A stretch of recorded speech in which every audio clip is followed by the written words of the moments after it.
Good morning, everyone.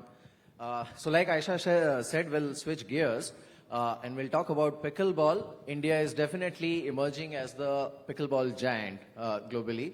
Pranav, I want to start with you. Pickleball has been around for more than 50 years. Why is it picking up now? I mean, I understand that during COVID it really grew, but even now, we are out of COVID. It remains the fastest growing racket sport in the world. In US, it has practically taken everybody by storm. And in India also, we have seen more than 160% growth in pickleball ecosystem annually. What is fueling this growth? Yeah, I mean, one of the key things about pickleball is that it transcends gender, socioeconomic backgrounds, body type, and age. So anybody can play pickleball. So if you look at me, I'm today 160 kgs. When I started pickleball, I was 186. So somebody of my body type could get on a court, which again I can't do with any other sport. Any age bracket can play. 4 to 80. Anybody can play the sport. It's easy. Hand-eye coordination allows for that movement, and then also it's less intimidating for women. It's one of those sports where men and women can play together. So practically, my daughter, my wife, and my father and myself, we can all be on a court and enjoy a competitive game of pickleball. So it's very inclusive. Accessibility is a key factor. The cost of infrastructure is, it's not very high. It's fractional.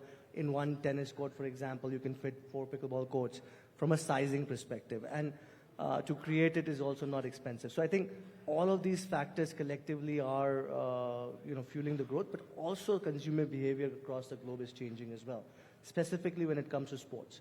So when it comes to sports, a lot of participation is happening in new age sports. And you see that with not just pickleball, but also paddle. And what has happened is across the globe, everybody is, during COVID, looked for a new hobby category. And that's why, Peloton grew from a cycling perspective. Nobody knew indoor cycling could be so big, right? And pickleball is one of those sports which got the fancy of a lot of people because of its inclusive nature. And that's how the sport is grown. Right. Aditya, my next question is for you. You have been a professional tennis player. You are also actively involved in pickleball and developing the pickleball ecosystem in India. You are driving the formal structure of pickleball ecosystem between you and Pranav, both of you. This transition from tennis to pickleball, we have seen it happening in US as well, where pickleball is expected to overtake tennis in next 5 years. What is your view about pickleball growth in India? Good morning, ladies and gentlemen.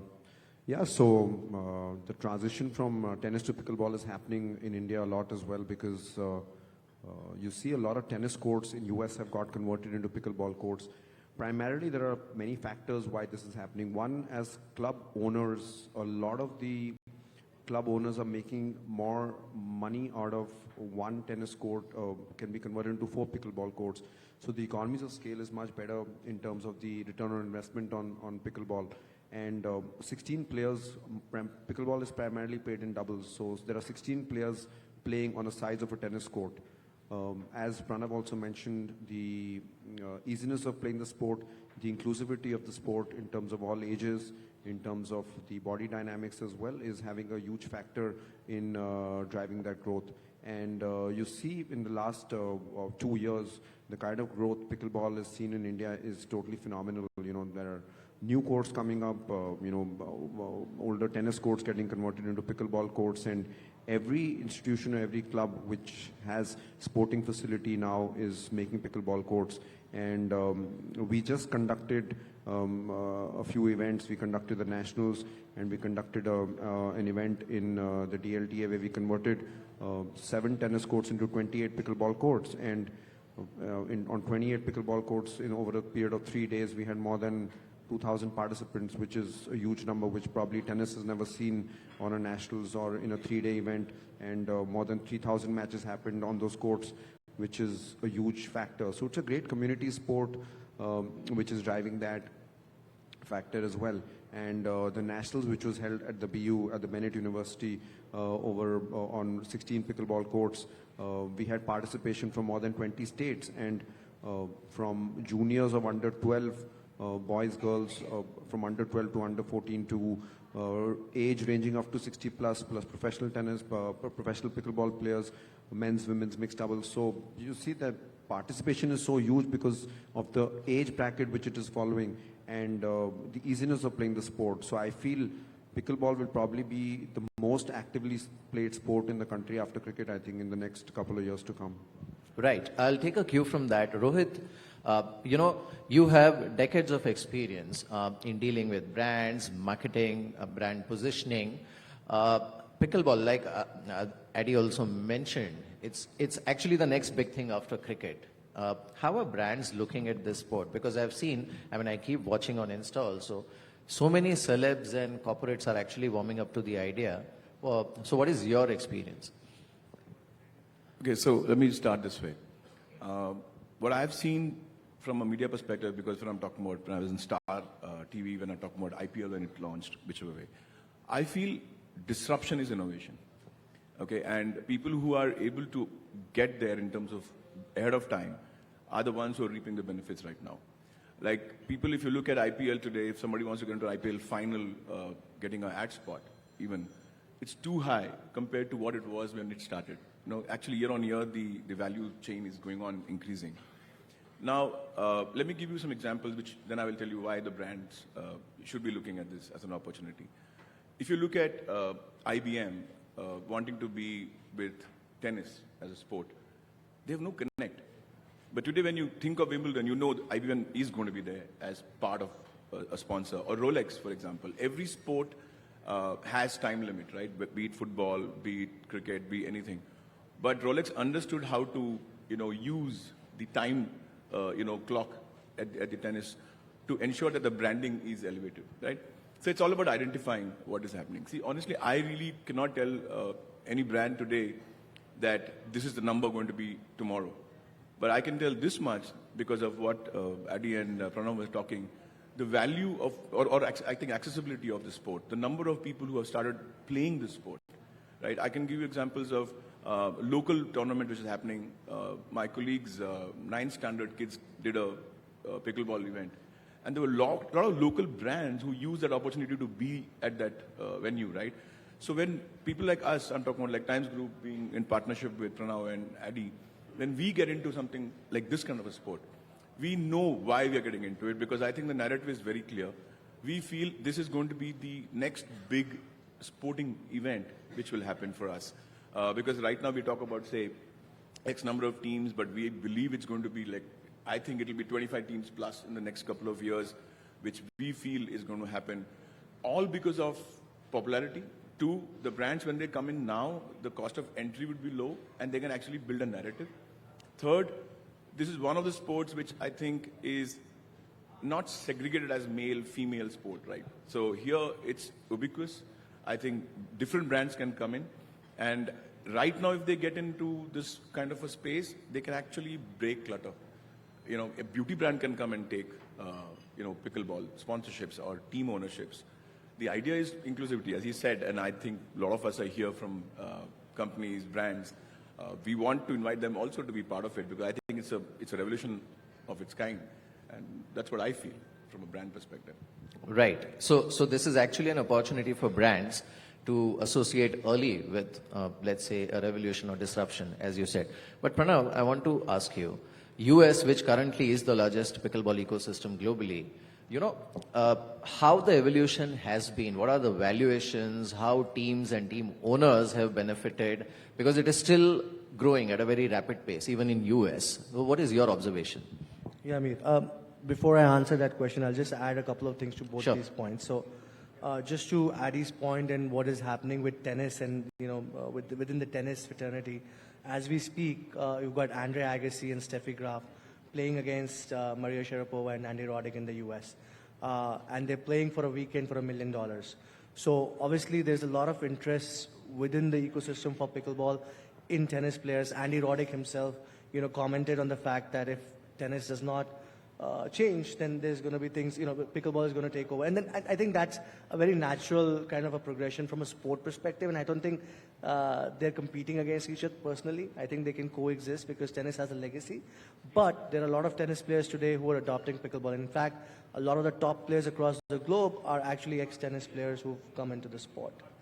And then coming to, what Rohit was mentioning, I just want to mention, a specific couple of anecdotes from the US, specifically when it comes to pickleball. So if you look at Skechers in the US, Skechers obviously did very well in that run-walk category, which was their, prime category. But then they launched Skechers Pickleball. And actually, that has been one of their most successful campaigns to associate. In fact, if you go to a Skechers store today in India, you have a dedicated section for pickleball. And if you look at, the advertisements they've done over the last 1 month, they've got full-page ads on pickleball coming out in national newspapers like Times of India. So I think the advantage of associating today is primarily on the fact that you can build categories around it. I know a sunscreen brand in the US, which is, because it's such a participative sport, that communities are built around it. The word of mouth is strong. So everybody who's playing would then go on the same. So from a brand perspective, you're actually associating with a community than a sport. And that community is very, very coherent, talkative, and it's, it's together, and that's how brands are being built even in the US. So that's from a brand perspective a great opportunity, because a sunscreen brand, unknown outside, built a full brand outside, out of pickleball, and is now amongst the top sunscreen brands in the US. So I think that is a great opportunity. Now coming to the valuations and the team ownership kind of thing. When I got into sport, and I got into sport a little early, 2022, and you can imagine if that is early, so how new things have been. Major League Pickleball, which is the largest league in the US, actually had teams at $125,000. And I had a handshake deal with the owner and the founder of Major League Pickleball, is today raising fractional ownership from a fan base at a $34.6 million valuation. And I think that's where, Times Group and PWR is going to lead the way. I think we are going to be the first ones to fractionalize ownership as well as we go forward, which is going to benefit the team owners quite a bit. Right. Yeah. So I think, fractional team ownership from a fan base perspective. So all of these things, when they come into play, we're looking at it very differently. Because it's such a participative sport, so you can think about fractional team ownership. You can think about those kind of valuations. And I think people who get into the sport a little bit early, they'll see that there's a hockey stick growth and valuation growth going forward. Right. Rohit, I want to bring you in on this point. I was reading a very interesting comment in one of the articles published in international publication that pickleball is actually a rock concert of sorts with sports thrown in. Obviously now, Pranav mentioned about the Times Group and PWR coming together, and we are roughly a month away from first, I would say, proper, formal, full-blown Indian Pickleball League. That's going to happen in Bombay. So, yeah, your comments. So, the good part is, as a media group, I think our play has been across platforms.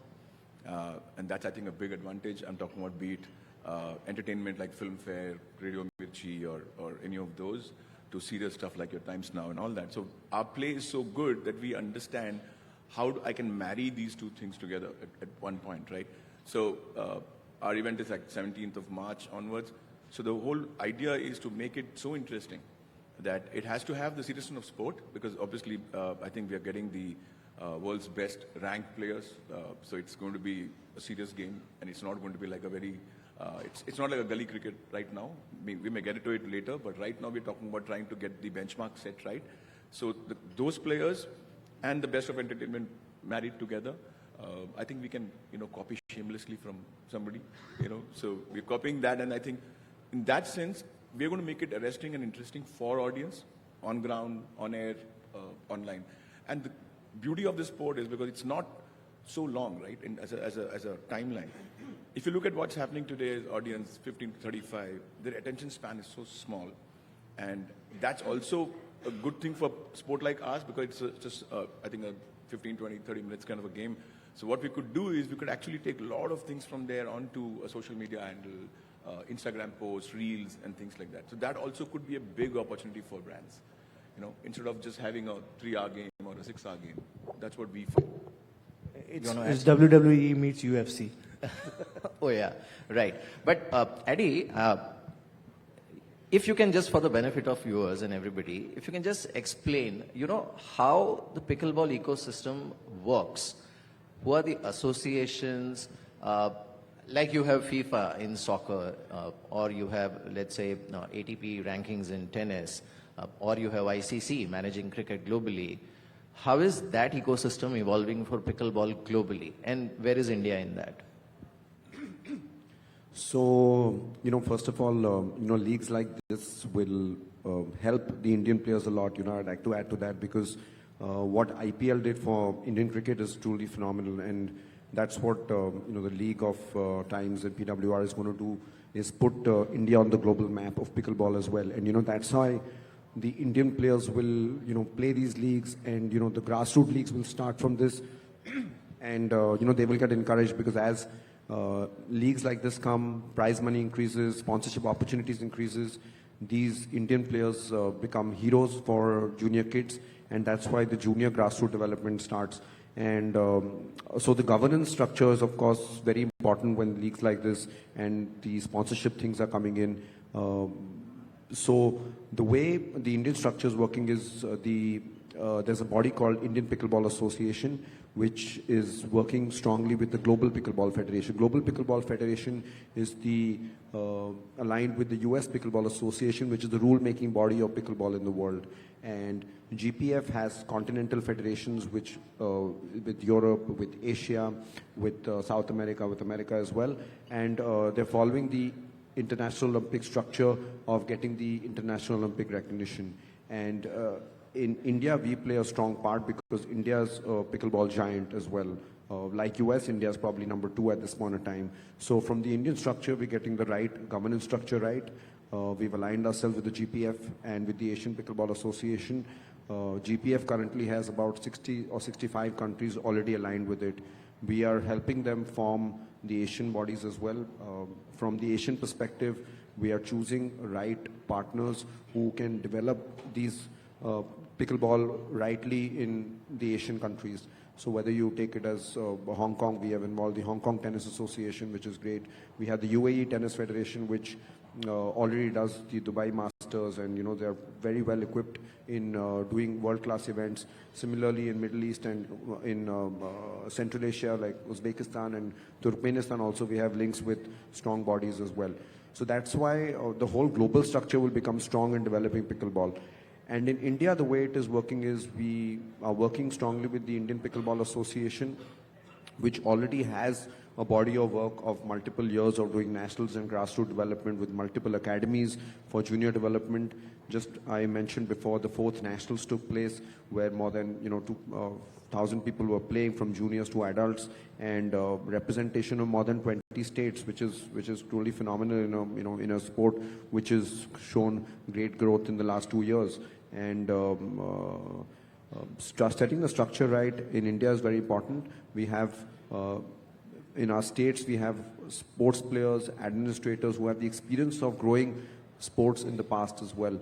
And all these states will, of course, have districts as well where there'll be members who will be setting, because India is so huge, we need independent, strong bodies as well in states to develop the sport. And the most important is to make the 8-year-old children or 10-year-old children to start playing the sport in schools, in districts, in colleges, so that the sport grows from the grassroots development, setting academies, getting foreign coaches over here from US to train them, and that is a structure we're working with. And Indian Pickleball Association, along with the Times Group at PWR, is helping this growth of the ecosystem of the sport by developing the sport right from grassroots, by creating the infrastructure, getting the right coaches and getting the right tournaments and getting the right sponsors, and working strongly with the Asian Pickleball Association and the Global Pickleball Federation to also take it to the Olympics as well. And that's the dream of us as a group as well, to have pickleball as an Olympic sport in 2036 when it happens in India.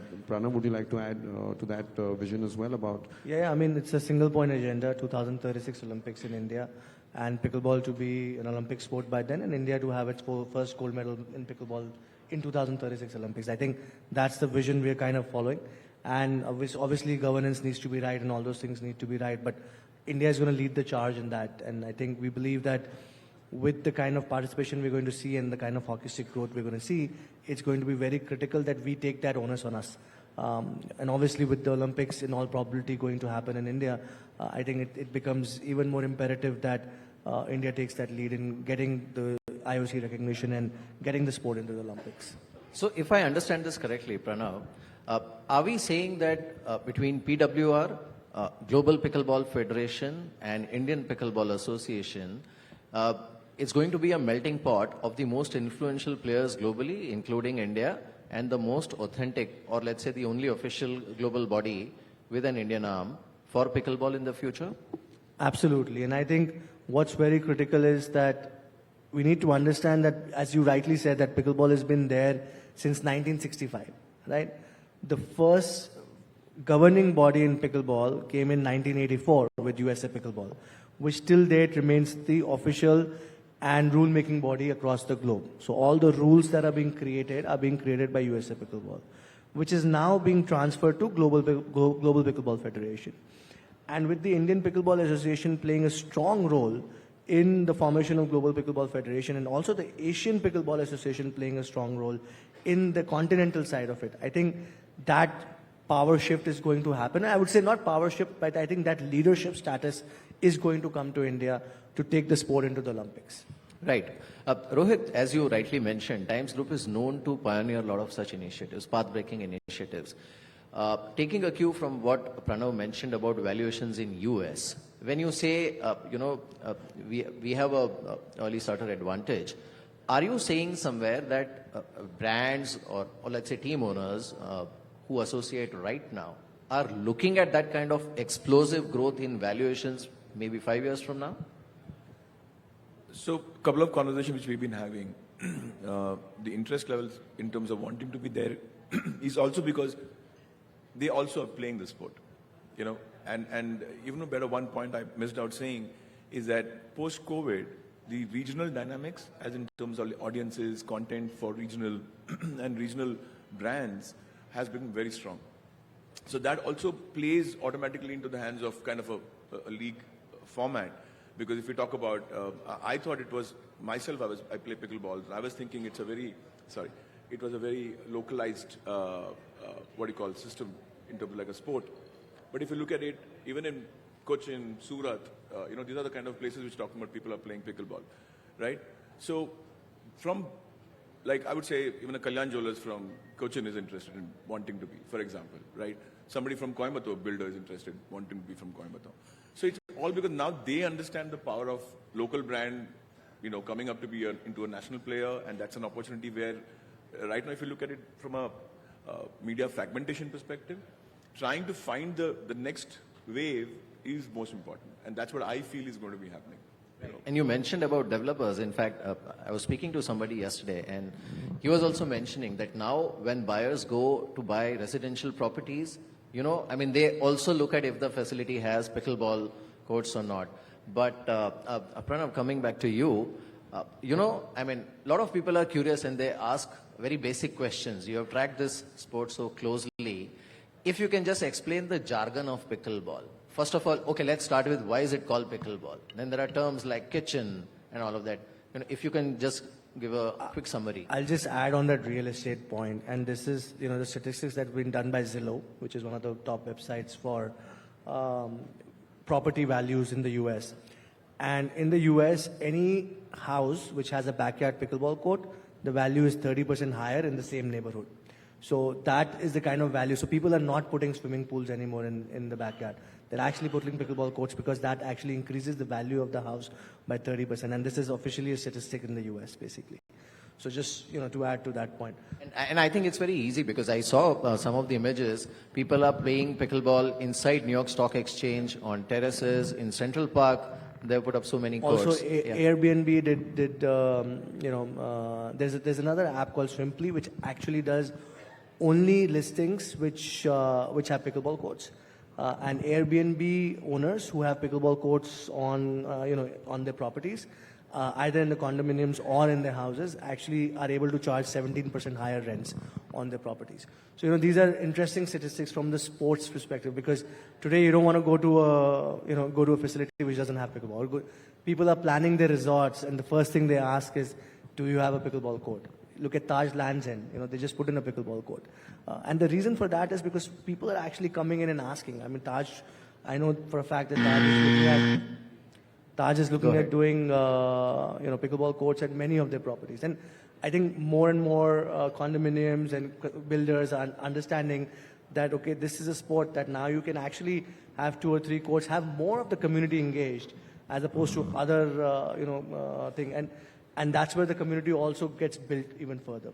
Now, coming to the jargon. Why is it called pickleball? Yeah.